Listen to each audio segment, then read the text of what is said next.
Need to get 100 mil. Or before I turn 25. Before you turn 25, damn, okay. I mean, I'm on some Drake shit, bro. yeah. You got 10 years, bro. Bro, it's 365 days in 1 year, bro. Yeah. There's 60 seconds in 1 minute, and there's 60 minutes an hour. And I can make 5 songs in like 3 hours. So I'll be out again.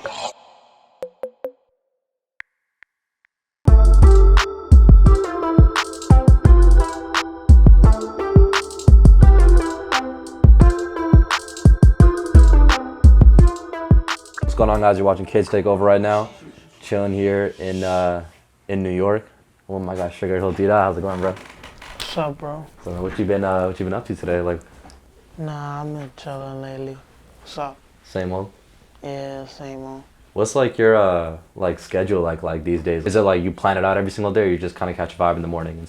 Nah, I be going to the studio and shit, and I be playing on my PC. Like that's really like what I really do. Yeah, I just go do my studio, and I know what I have to do. I do it too. Yeah. Did you used to record like at your house before? Usually people start off with like a shitty snowball mic at their house and record, no? Nah, I don't know about that. I used to waste $40 on a session. Really? Yeah, and just go into a session and do something. I mean, Deborah, I was because I know you're from Harlem, right? Sugarhill specifically. I was literally just there an hour ago. I didn't even realize I was like super close to where you're from, actually. But I didn't get to like be there, so just like, you know, how would you explain that place to me, to like an outsider who's never been there? I mean, I really wouldn't explain it for you. For you, like a type of person like you, I wouldn't understand how it would be in Sugarhill. For a person like you, see me, I'd chill outside, be with my niggas. That's what I would do on a regular day, chill, if it was still regular. I mean, I've been to, okay, so sure, maybe I haven't been to Sugarhill, but I've been to like Harlem a bunch of times. It's actually funny, like the one time I actually go deep into Harlem, I actually got mugged. Yeah, I got mugged for a microwave. Yeah. Dead ass? Dead ass, yeah. You was not in Harlem, bro. You was in the Bronx. No, for no. No, I remember specifically, I bought the microwave from an appliance store. I walked out and they tried to take it, but I walked away with it. Let's just say that. You know? Nah, bro, you was in the Bronx. But I know this is like the city that you, you know, Harlem is like the place that you grew up in. You know, what's kind of like what's like your favorite like food spot out there for people who don't know?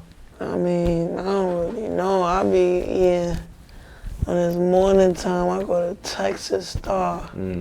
That's my favorite spot, actually, from my block. When it's morning time, Texas Star do you good. Yeah? What kind of food is that? French toast, bacon, shit like that. Yeah.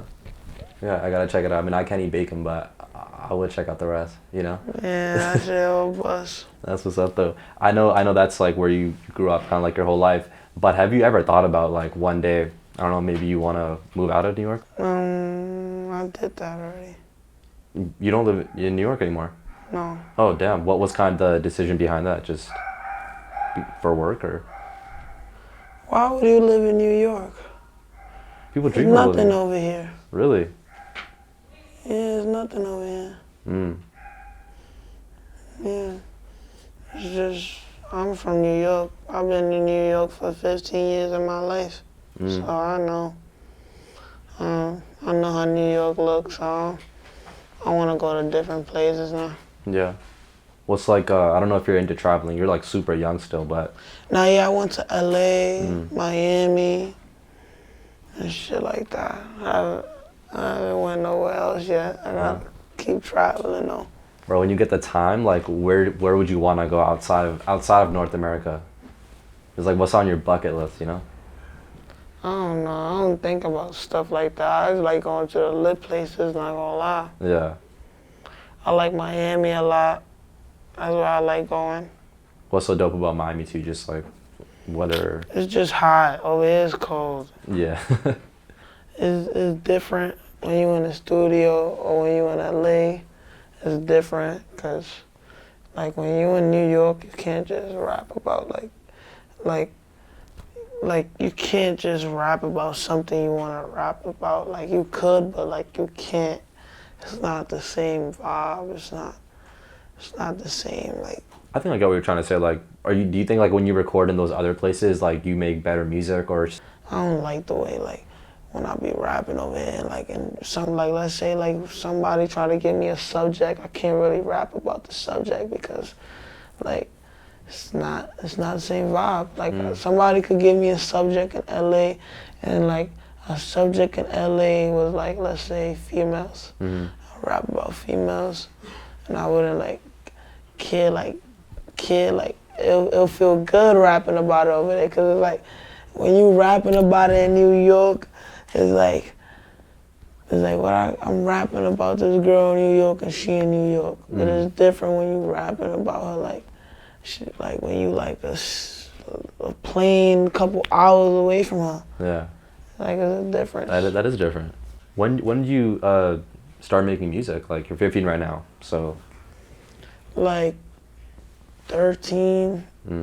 That's 13 around there. Yeah. That's when I started like playing with it. Started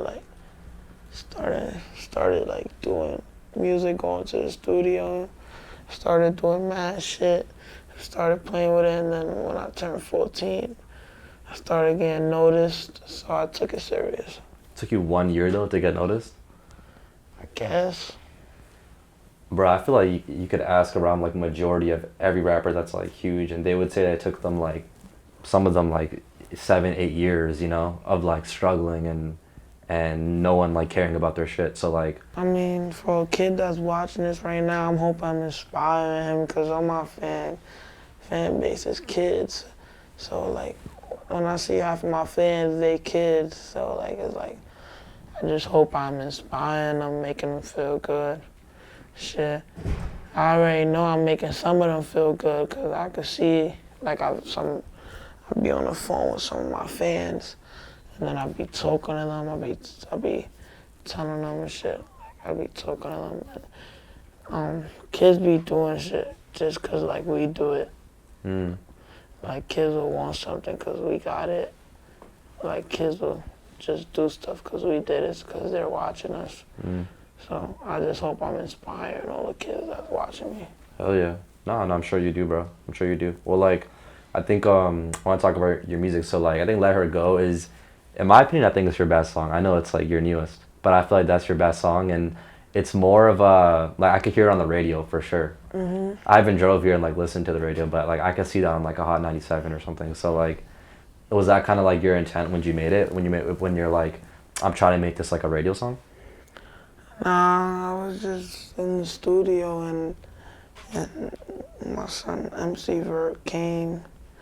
That's the guy who produced Lil Uzi, yeah. He's sick. He's talented. And Project X, my son. I remember McVertt just walked in. He just walked in. He just showed me mad beats, and then when it was that beat, I liked it. I was bumping my head. And I was like, nah, I'm gonna do this one right here. And I just went in, I just started rapping, started writing.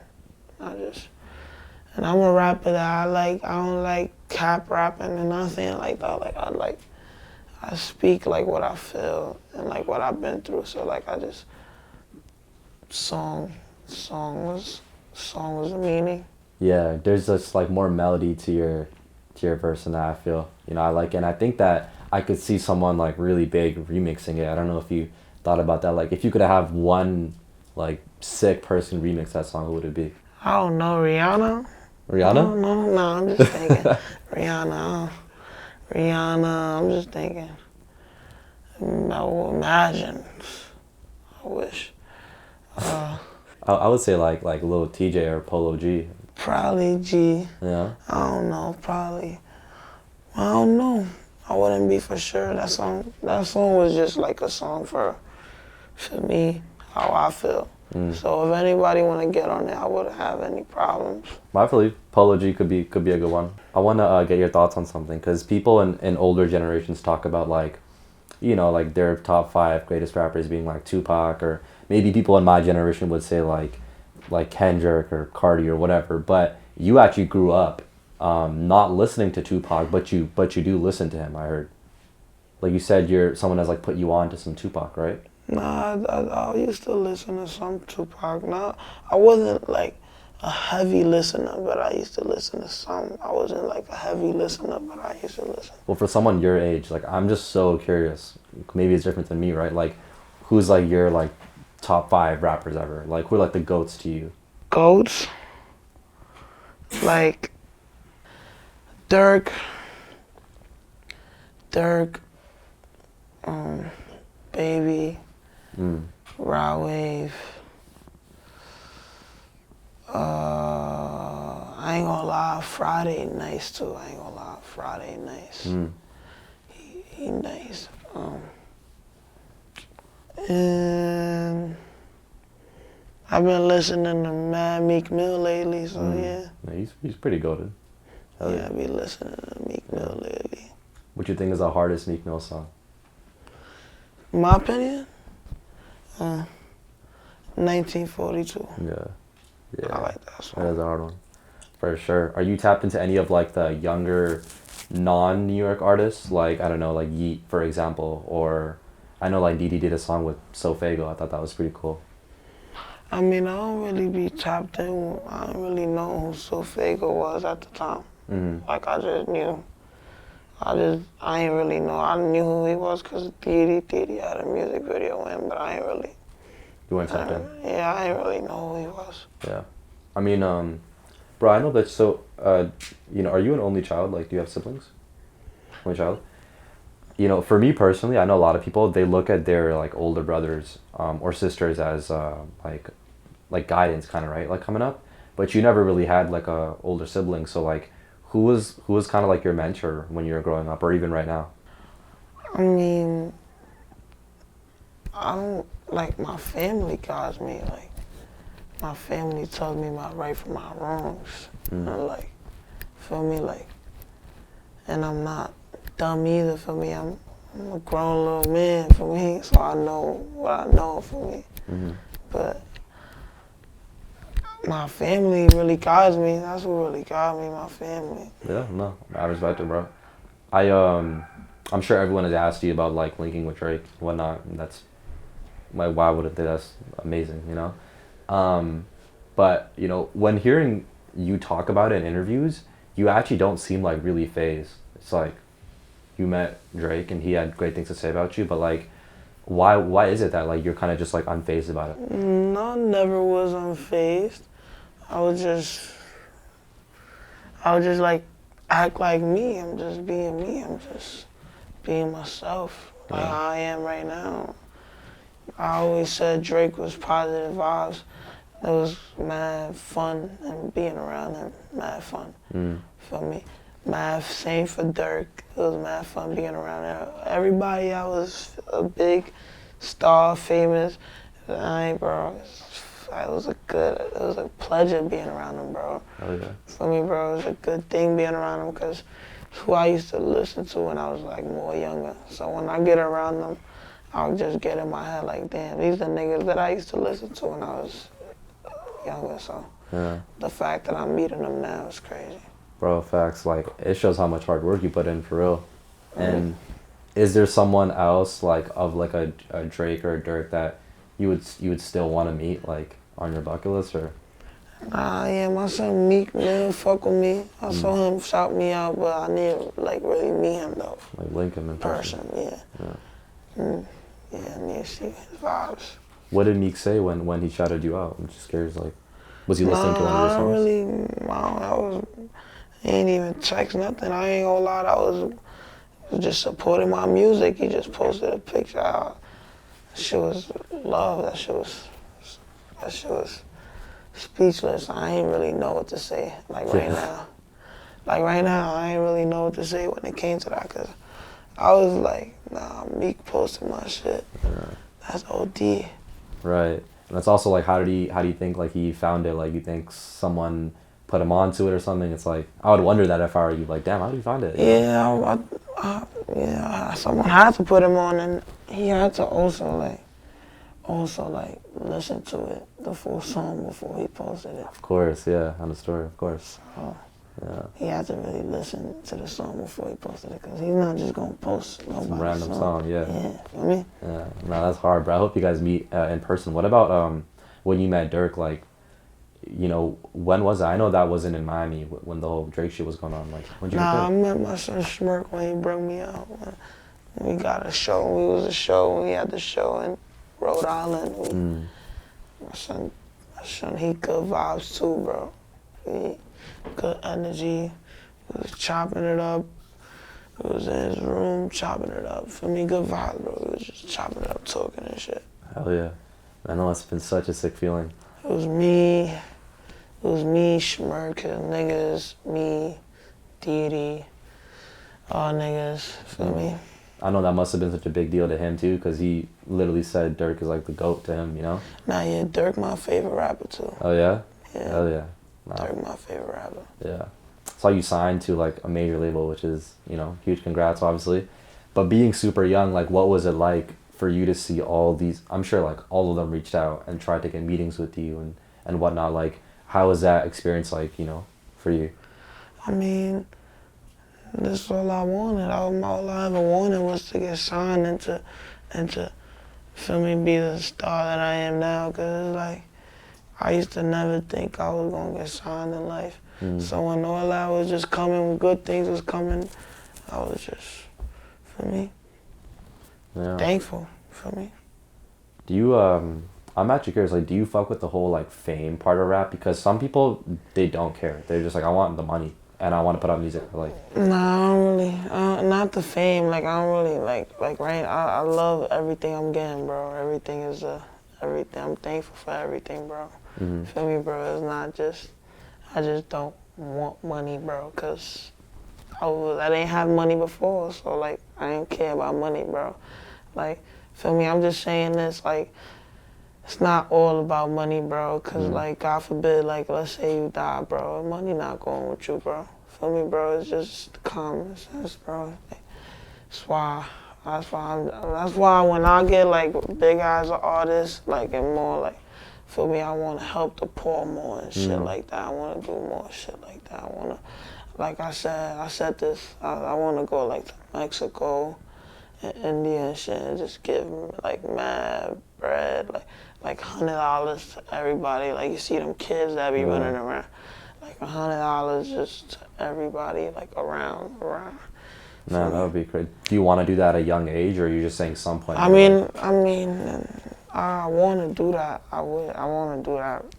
But I'll see when I can fly to Mexico. I can see when I can fly to India. I can see when I can, and when I do, I could do that. Man, that would be amazing. That's crazy because we've done so many interviews, but I don't think anyone has ever said that. So that's what's up, man. There's a lot of like lit parts about being a rapper. Like, there's so many things, right? But like, what has been like the toughest thing, you think? The toughest part of doing this is low-key, to me, in my opinion, is low-key writing. Low-key sometimes, because I'm nice at that, like I got that shit on lock, but it's just certain shit, like when I try new things, and it's hard for artists because like, wouldn't try to say the same thing in a song, so you try to put something different, and you'll have to think about it's mad shit, like the narrative of a song, the meaning of the song, mad shit. Just so like, feel me? That's what I would think is hard for other people too, for me, not just for me. Do you ever, because of that, sometimes are like, yo, just forget the writing, bro, forget the narrative, like, let me just... Yeah, bro, that deadass be like, fuck all that shit sometimes, and then I freestyle, when I freestyle, it comes out good, I ain't gonna lie. Yeah? It comes out, freestyle one of my songs, bro, it's not out yet, but I love that song, bro. I just be listening to that song in the crib, bro, for me, bro. Yeah. I just freestyle, like, when I get tired of writing, gangsta. What about like Let Her Go? Was that, did you write that or was that freestyle? Nah, I wrote that. Okay. I wrote that.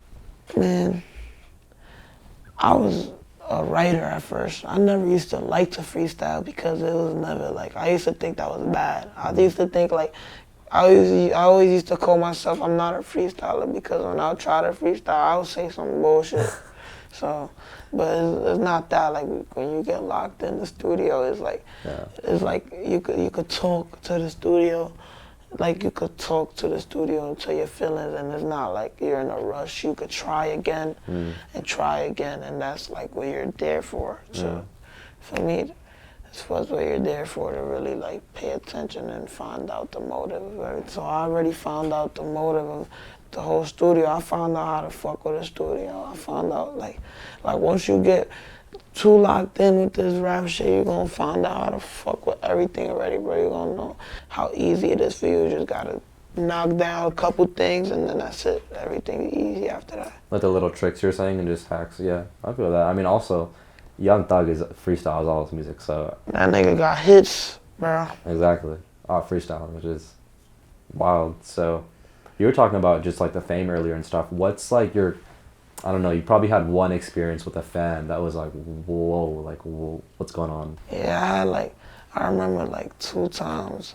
I forgot where I was, but I had a little girl crying when I see her, and then I had a little girl crying at the show. At the show, she was crying when she met me. I don't know. I'm not a girl, so I wouldn't I wouldn't know. Like, but to her, I'm probably like her fucking Justin Bieber. Yeah, bro, for me. So it's like she probably cries, so I don't blame her. For me, I don't blame her. What do you say though? Like, how do you calm like someone down? Like, I don't know. I'll be like, don't cry. I don't know. Yeah. Give him a hug or something. I don't know. Yeah, that's the least you could do. I mean, hey man, I saw you stream lately, which is fire. So I'm guessing you're kind of just like into games, right? What's like your top 3 video games of like all time? I be playing GTA like on the PC, and then I got GTA on the P5. Well, I've been playing like PS my whole life. Yeah. I got my PC and I started playing like I just never stopped playing after that. I started getting like on Fortnite more and shit, so I just been on them games and shit like that. You said you played all the bunch of PlayStation. Yeah, I played mad PlayStation. Nah, I'm young, bro, so I've been on PlayStation since like PS3. PlayStation 3. Yeah. That's when I got my PlayStation. Okay. PlayStation 3. Okay. That's when I got my shit. Damn, but you never had the chance to play a PS2? Like, I know it sounds weird, but I would get one, bro. You could get one and go back, and it's low-key better than all of them. Nah, bro. I never got a chance to play a PS2 or PS1. Do you ever wish you, like, grew up in those times when they had all that, things like that? Or, like, an iPod Touch and things like that? I mean, I don't really know. I can't control that. I don't really think about stuff like that. Yeah, I feel you. I don't know. When I was a kid, I used to play like mad like superhero shit, like when they fighting each other. Oh, I know DC. Mortal Kombat, but there's another one. There's another one. It's Mortal Kombat. I used to play Spider-Man. Spider-Man for sure. I think that shit called Super Marvel Lego, some shit like that. And then, yeah, I used to play it. Hell yeah, the ones where they can fight each other. Sonic, all them shits. Yeah. I mean, bro, I think, you're so young, and I think that in a couple of years, you're going to be so much bigger. If you could watch this video back in, like, 5 years, right, this interview, like, what do you want to tell your older self? Need to get 100 mil. Or before I turn 25. Before you turn 25, damn, okay. I mean... I'm on some Drake shit, bro. Yeah. You got 10 years, bro. Richest nigga ever, 100 mil, I told you, gang. Bro, it's 365 days in 1 year, bro. Yeah. And there's 60 seconds in 1 minute, and there's 60 minutes an hour. And I can make 5 songs in like 3 hours. So I'll be out again. You'll be out. Hey, bro, I appreciate it. And everyone's watching, like the kids are gonna, fuck with that advice too. So, I had fun sitting down with you, bro, and, future is bright, so. Thank you, bro. Kids take over. Thank you, bro. Yo guys, thanks for watching that Sugarhill Ddot interview. I know that the DD Osama one we did, that was like our second biggest interview to date. So I was like, maybe you guys would want to see this. Cool kid. And I know a lot of you have been asking about the podcast position for KTO. You're wondering if we're still doing that. We definitely still are. It's just that what I saw in our email, I wasn't too crazy about, except for like maybe a couple people, which I'm going to interview soon for the job. But if you still want to apply, go ahead, please do. Maybe send in a video application. I feel like that will sell your personality a bit more. Yeah, send it to our email, which it's going to be in our description. And I'm going to see you guys in the next video.